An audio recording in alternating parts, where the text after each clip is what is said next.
Pemirsa, berita Banjarmasin kembali hadir menjumpai Pian hari ini. Kali ini Lone Ulun Zaldi Ariandi. Sejumlah berita aktual dan beberapa informasi menarik lainnya telah kami siapkan. Berikut berita utama hari ini.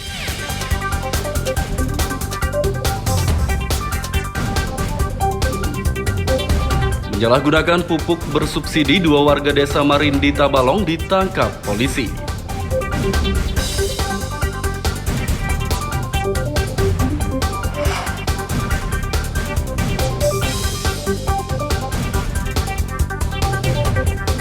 Diduga menggelapkan 200 mobil, pasangan suami istri di Banjarmasin dilaporkan ke polisi.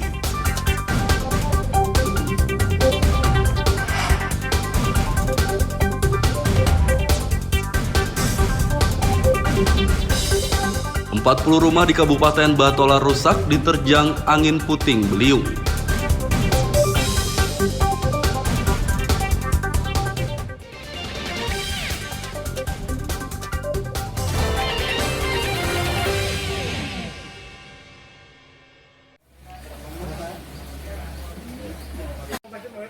Dua tersangka penyalahgunaan pupuk bersubsidi berinisial YF 40 tahun dan AH 37 tahun ditangkap polisi dari Polres Tabalong.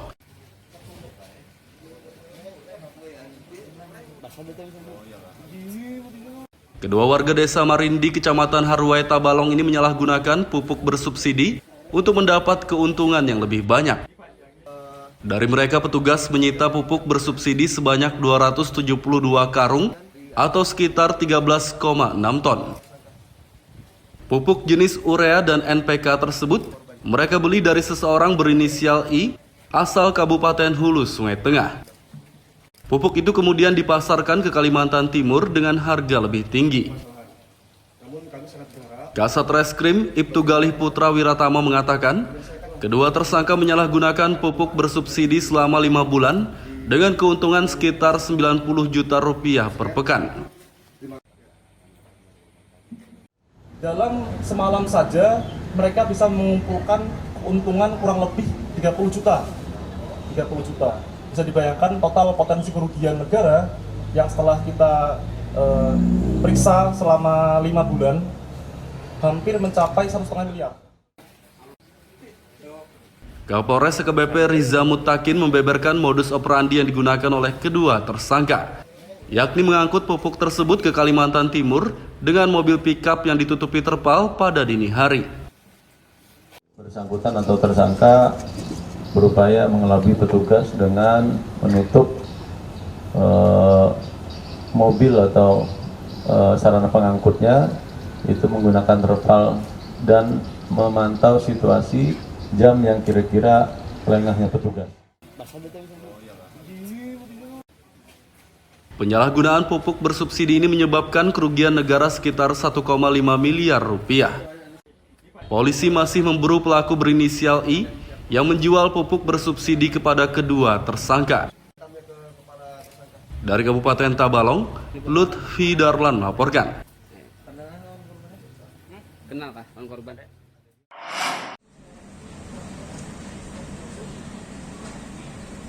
Pasangan suami istri berinisial NS dan NY, warga Sungai Lulut, Banjarmasin Timur, diduga menggelapkan 200 mobil. Para korban yang mobilnya digelapkan oleh pasutri tersebut melapor ke Mapolda Kalsel Senin lalu. Mereka merasa ditipu karena mobil yang disewa pelaku tak kunjung dikembalikan. Salah satu korban, Kusdianto, mengatakan korban yang ditipu pelaku berjumlah 117 orang. Selain menggelapkan mobil, pelaku juga menipu dengan cara meminjam uang namun tidak mengembalikannya sesuai waktu yang dijanjikan. Menanamkan modal, usahanya Mas Nanang ini berupa uang ya. Ternyata itu semuanya bohong ya. Jadi kami datang ke sini tujuannya untuk membuat laporan lah ya, karena ini nilainya sudah luar biasa ya, nilainya sudah miliaran, banyak, karena korbannya ada sekitar 100 lebih, 120 orang ya, 117 orang lah kemungkinan, karena kami di grup itu ada sekitar 117 orang Dan menurut pengamatan kami itu sekitar ada 10 perusahaan rental ya yang dirugikan, juga ada sekitar hampir 200 mobil yang digadaikan oleh si pelaku. Kurang lebihnya sih sama aja Pak. Kalau masalah kita kan mungkin sama aja sih kurang lebihnya. Maka yang agak bedanya mungkin ya masalah ini aja sih, orangnya nggak ketangkep aja. Berapa unit Kalau unit sih kita kan nggak ada unit Pak. Kalau kita dari penggadai. Oh, menggadai. Dari korban penggadaian. Dari korban. Korban penggadaian. Berapa itu Pak? Kerugian Pak? Kalau saya sih kurang lebihnya 60 juta. Satu mobil? Satu mobil. Jadi dari mana satu mobil? Satu mobil. Kalau kenal dengan pelaku dari mana? Kenal dari pelakunya itu sebenarnya bukan saya sih yang kenalnya, mertua yang kenalnya. Cuman kan berhubung kita ini mertua sama kayak orang tua juga ya Pak, terpaksa ditemenin. Tapi dari awal tuh kita sudah curiga juga sih, apa yang diomongin sudah curiga juga. Tapi namanya mertua mau ya sudah. Hingga kini keberadaan NS dan NY belum diketahui. Polisi yang sudah menerima laporan dari para korbannya akan memburu pasutri tersebut. Dari Banjarmasin, Lutfi Darlan dan Fahrulani.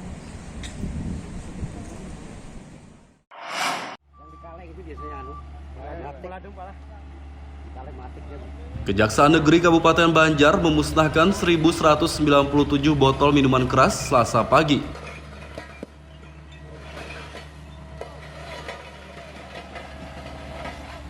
Miras berbagai merek tersebut dimusnahkan dengan cara dilindas alat berat. Selain miras, Kejari juga memusnahkan sejumlah barang lainnya seperti sabu-sabu, senjata tajam, ganja, obat daftar G, dan telepon genggam. Semua yang dimusnahkan ini merupakan barang bukti hasil penanganan perkara sejak Januari hingga Desember 2022. Ini merupakan tugas kita untuk mengeksekusi dan memusnahkan barang bukti, salah satunya memusnahkan barang bukti yang telah mempunyai kekuatan hukum tetap yang sudah inkrah. Itu ada banyak barang bukti narkotika dan miras dan juga senjata tajam, dan barang bukti yang dalam putusannya memang harus dimusnahkan. Sepanjang tahun 2022, perkara yang paling menonjol, paling banyak di Kota Banjarbaru. Paling banyak di Banjarbaru itu narkotika, memang hampir 60% perkara-perkara narkotika. Semua barang bukti yang dimusnahkan telah berkekuatan hukum tetap atau inkrah. Dari Kabupaten Banjar, Lutfi Darlan dan Fahmi melaporkan.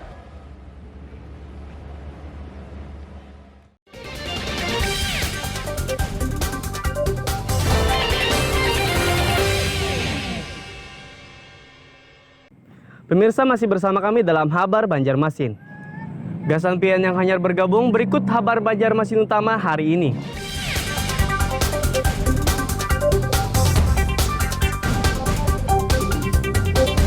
Menyalahgunakan pupuk bersubsidi, 2 warga desa Marindi Tabalong ditangkap polisi.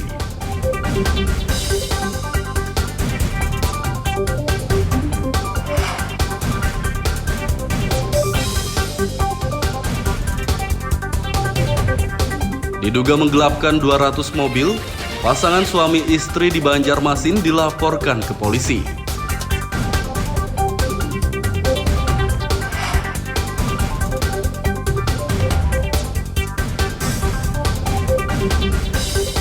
Empat 40 rumah di Kabupaten Batola rusak diterjang angin puting beliung.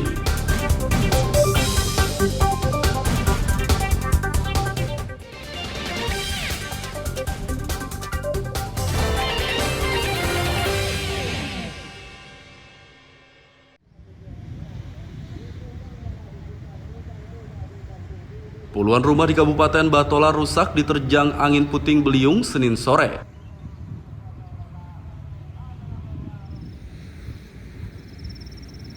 Rumah rusak akibat bencana puting beliung berjumlah 40 unit tersebar di Kecamatan Mandas Tanah, Jejangkit, Rantau Badau, Barambai, dan Kecamatan Mekarsari. 40 rumah yang terdampak terjangan puting beliung rusak ringan, sedang hingga berat. Bencana berupa angin puting beliung lah yang menimpa rumah-rumah masyarakat.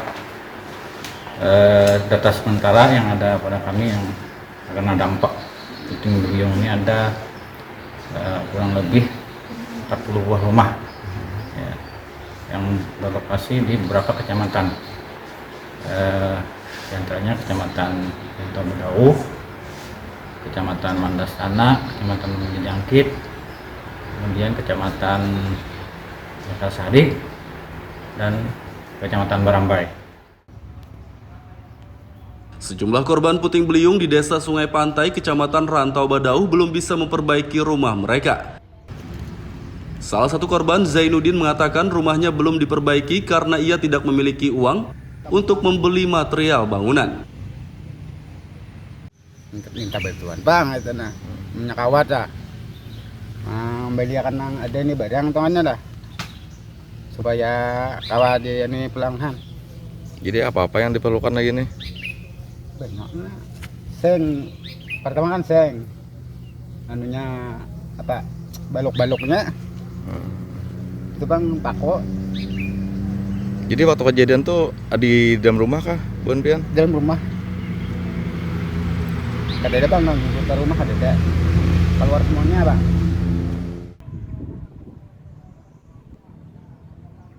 Warga yang rumahnya rusak akibat puting beliung berharap pemerintah membantu memperbaiki rumah mereka. Dari Kabupaten Batola, Lutfi Darlan dan Ibrahim melaporkan.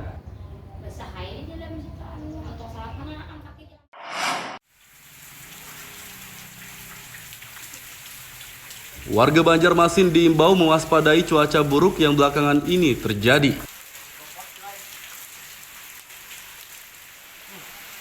Pasalnya cuaca buruk berupa angin kencang dan hujan lebat menyebabkan pohon tumbang dan merusak atap rumah. Kepala BPBD Husni Tamrin meminta warga memeriksa rumah masing-masing apakah masih kokoh dan kuat menahan terjangan angin kencang. Ia juga memerintahkan seluruh personel BPBD siap siaga mengantisipasi banjir yang biasa terjadi saat hujan lebat. Nah, jadi berhati-hati lah, karena cuaca ekstrim ini kan masih sampai Januari nanti, puncaknya dan dampaknya sampai Februari. Nah, supaya masyarakat melihatlah kondisi di rumah kita masing-masing. Kalau ada misalnya yang sudah agak terbuka atapnya atau diperkokoh gitu kan, sambil memantau masing-masing. Karena bukan tidak mungkin ini kan melihat sudah yang terjadi ini ada beberapa tempat yang atapnya terbuka. Husni Tamrin menambahkan cuaca buruk diprediksi terjadi hingga Januari 2023 mendatang. Dari Banjarmasin, Lutfi Darlan dan Hudail melaporkan.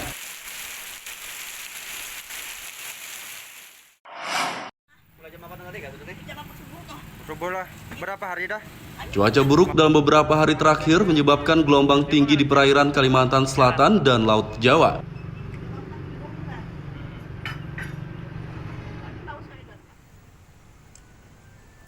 Kapal-kapal di Pelabuhan Trisakti Banjarmasin yang seharusnya berlayar sejak beberapa hari lalu terpaksa menunda keberangkatan. Para penumpang angkutan barang dan penumpang orang yang hendak ke Surabaya, Jawa Timur jadi menumpuk di pelabuhan ini. Salah satu sopir angkutan barang, Andika, mengatakan ia sudah 6 hari menunggu di Pelabuhan Trisakti. Karena cuaca buruk, gelombang laut tinggi, jadi apa namanya itu belum bisa berlayar kapan. Tapi kemarin udah mulai, tapi yang dari Surabaya ke sini baru berangkat. Mungkin besok lah. Manajer pelayanan kapal Marolop Senin siang menjelaskan, cuaca sudah mulai membaik sehingga kapal sudah boleh berlayar lagi. Ya, terganggu kelancaran beraktivitas berlalu lintas di alur karena cuaca buruk dan di luar angin kencang dan ombak cukup tinggi. Jadi untuk takbut memang paling terasa karena di luar juga nggak bisa beraktivitas untuk muat ke kapal-kapal besar. Termasuk kapal penumpang juga, Pak? Ya, termasuk kapal penumpang. Ini hari ini rencana ada 3 kapal. 3 kapal, mudah-mudahan semuanya bisa lancar masuk pada hari ini. Menarik, Pak. Jadi kapal-kapal yang sudah berangkat, apakah sudah mulai berlayar lagi? Ya, termasuk kapal penumpang ini hari ini rencana ada 3 kapal. Mudah-mudahan semuanya bisa lancar masuk pada hari ini. Meski cuaca sudah membaik, kapal-kapal di Pelabuhan Trisakti yang tertunda keberangkatannya karena tidak bisa berlayar sekaligus. Kapal-kapal tersebut akan berangkat secara bergiliran sesuai jadwal terbaru yang ditetapkan. Dari Banjarmasin, Lutfi Darlan melaporkan.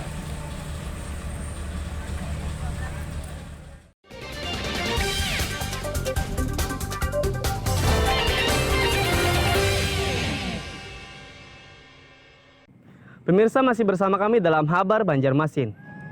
Gasan pian yang hanyar bergabung, berikut Habar Banjarmasin utama hari ini.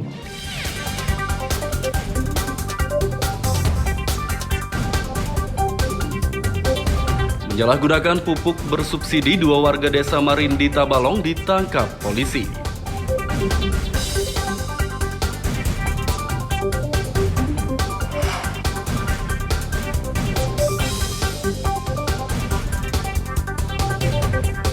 Diduga menggelapkan 200 mobil, pasangan suami istri di Banjarmasin dilaporkan ke polisi.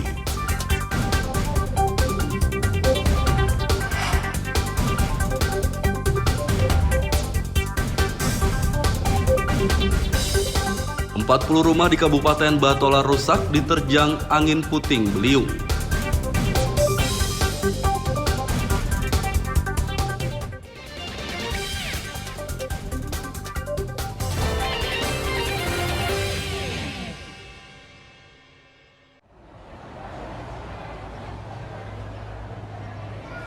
Arus mudik Natal dan Tahun Baru penumpang kapal laut di Pelabuhan Trisakti Banjarmasin meningkat.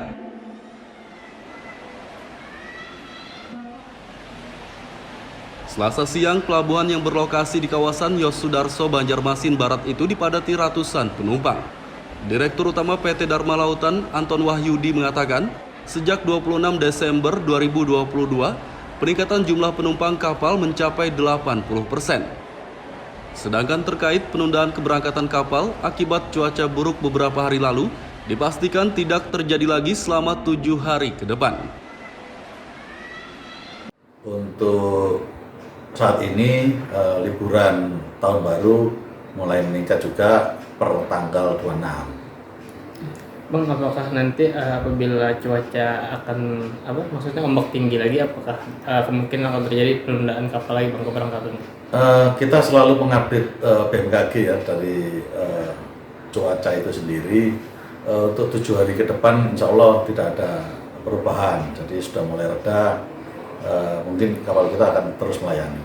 Untuk sementara ini ada berapa kapal yang Untuk kapal kita saat ini 2 kapal, KM Dharma Registra 1 sama KM Dharma Kartika 9. Mudik Nataru kali ini Pelabuhan Trisakti Banjarmasin menyediakan 2 kapal untuk penumpang tujuan Surabaya, Jawa Timur. Sedangkan syarat untuk naik kapal hanya perlu memperlihatkan bukti telah divaksin COVID-19. Dari Banjarmasin, Lutfi Darlan dan Hafiz Rahman melaporkan.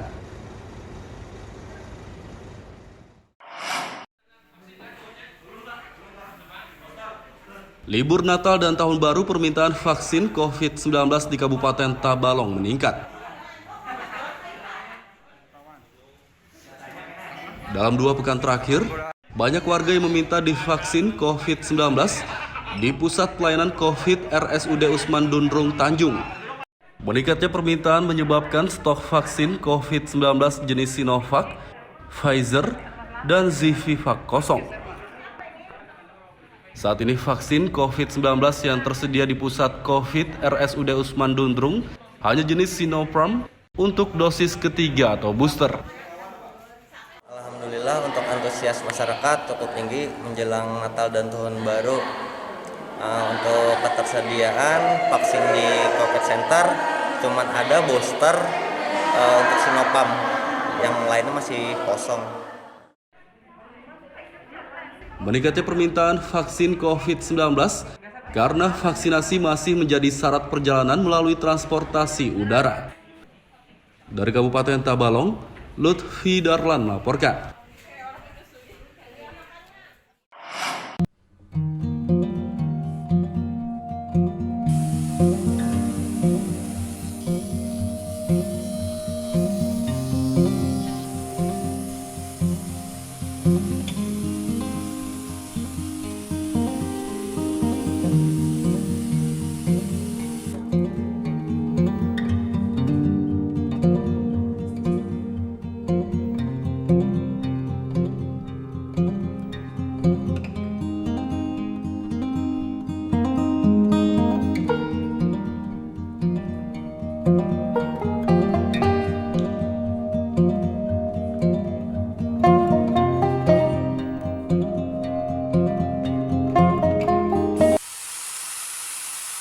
Di Desa Purwosari Baru, Kecamatan Tamban, terdapat seorang warga yang sangat kreatif memanfaatkan bahan baku dari batok kelapa menjadi berbagai macam kerajinan loh.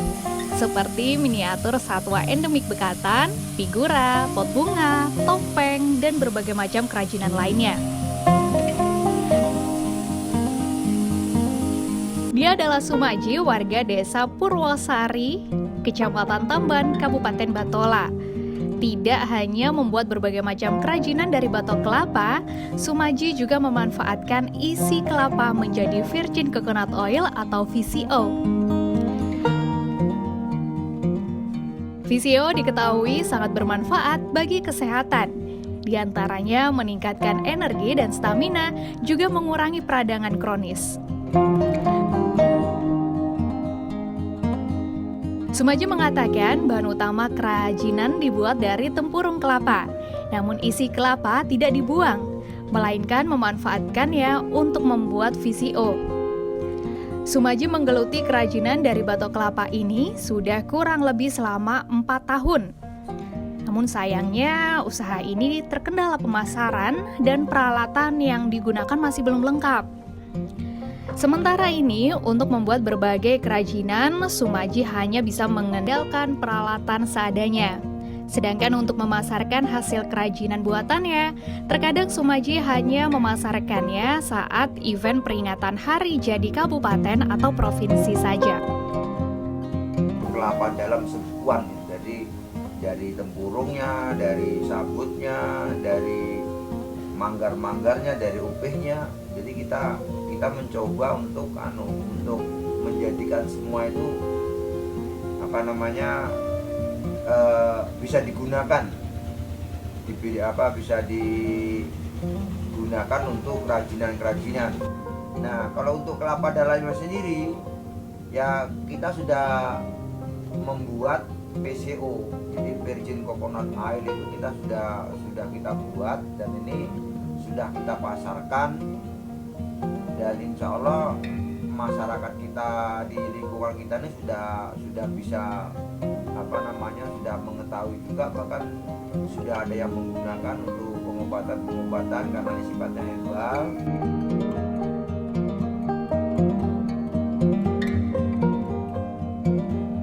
Sumaji berharap adanya dukungan dari pihak pemerintah untuk menunjang usahanya, baik berupa peralatan maupun pemasaran. Selain agar dapat mengembangkan hasil kerajinannya, melalui usaha ini diharapkan juga nantinya dapat memberdayakan warga di sekitarnya. Muhammad Lutfi Darlan melaporkan dari Batola, Kalimantan Selatan.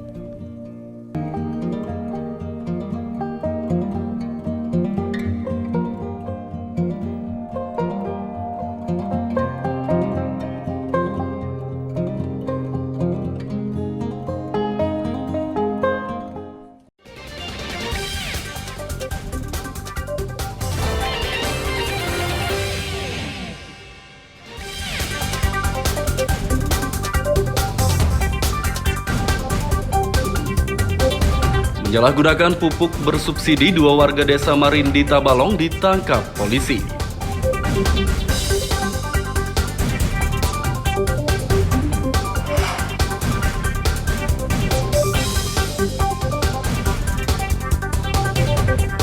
Diduga menggelapkan 200 mobil, pasangan suami istri di Banjarmasin dilaporkan ke polisi.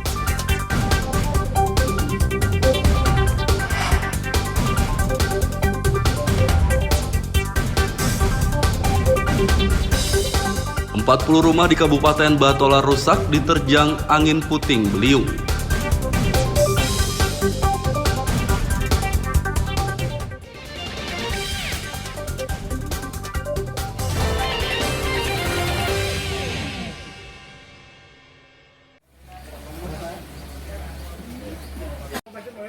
Kedua tersangka penyalahgunaan pupuk bersubsidi berinisial YF 40 tahun dan AH 37 tahun ditangkap polisi dari Polres Tabalong.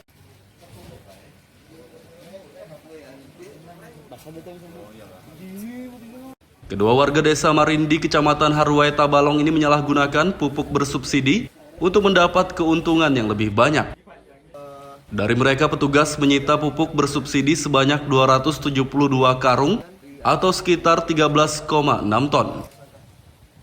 Pupuk jenis urea dan NPK tersebut mereka beli dari seseorang berinisial I asal Kabupaten Hulu, Sungai Tengah.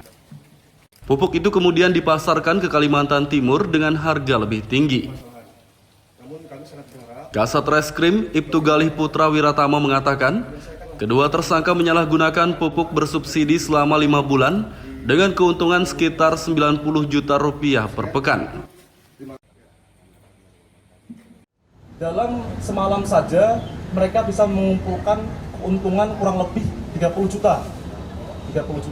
Bisa dibayangkan total potensi kerugian negara yang setelah kita periksa selama 5 bulan hampir mencapai 1,5 miliar. Kapolres SKBP Riza Mutakin membeberkan modus operandi yang digunakan oleh kedua tersangka, yakni mengangkut pupuk tersebut ke Kalimantan Timur dengan mobil pickup yang ditutupi terpal pada dini hari. Bersangkutan atau tersangka berupaya mengelabui petugas dengan menutup mobil atau sarana pengangkutnya, itu menggunakan terpal dan memantau situasi jam yang kira-kira lengahnya petugas. Penyalahgunaan pupuk bersubsidi ini menyebabkan kerugian negara sekitar 1,5 miliar rupiah. Polisi masih memburu pelaku berinisial I yang menjual pupuk bersubsidi kepada kedua tersangka. Dari Kabupaten Tabalong, Lutfi Darlan melaporkan. Kenal kah bang korban?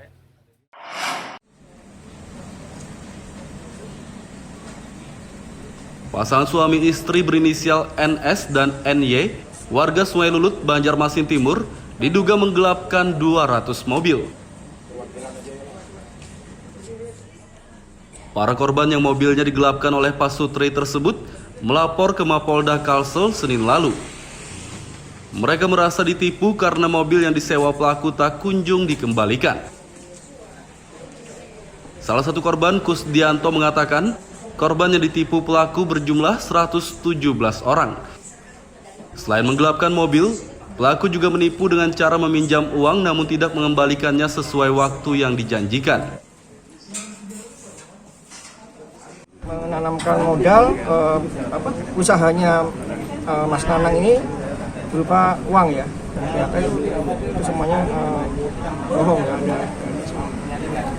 Jadi kami datang ke sini tujuannya untuk membuat laporan lah, ya, karena ini nilainya sudah luar biasa ya, nilainya sudah miliaran banyak, karena korbannya ada sekitar 120 orang ya, 117 orang lah kemungkinan, karena kami di grup itu ada sekitar 117 orang, dan menurut pengamatan kami itu sekitar ada 10 perusahaan rental ya, yang dirugikan juga ada sekitar hampir 200 mobil yang digadaikan oleh si pelaku. Kurang lebihnya sih sama aja Pak, kalau masalah kita kan mungkin sama aja sih kurang lebihnya, makanya agak bedanya mungkin ya masalah ini aja sih, orangnya nggak ketangkepnya. Berapa unit kalau unit sih kita kan nggak ada unit Pak, kalau kita dari penggadai. Oh, menggadai. Dari korban penggadaian. Dari korban penggadaian. Oh. Berapa itu Pak? Kerugian Pak? Kalau saya sih kurang lebihnya 60 juta. Satu mobil? Satu mobil. Jadi dari mana satu mobil? Satu mobil. Kalau kenal dengan pelaku dari mana? Kenal dari pelakunya itu sebenarnya bukan saya sih yang kenalnya, mertua yang kenalnya. Cuman kan berhubung kita ini mertua sama kayak orang tua juga ya Pak, terpaksa ditemenin. Tapi dari awal tuh kita sudah curiga juga sih, apa yang diomongin sudah curiga juga. Tapi namanya mertua mau ya sudah. Hingga kini keberadaan NS dan NY belum diketahui. Polisi yang sudah menerima laporan dari para korbannya akan memburu pasutri tersebut. Dari Banjarmasin, Lutfi Darlan dan Fahrulani.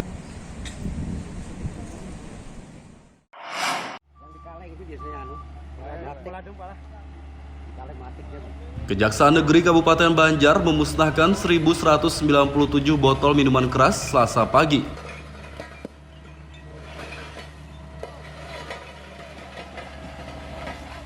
Miras berbagai merek tersebut dimusnahkan dengan cara dilindas alat berat. Selain miras, Kejari juga memusnahkan sejumlah barang lainnya seperti sabu-sabu, senjata tajam, ganja, obat daftar G, dan telepon genggam.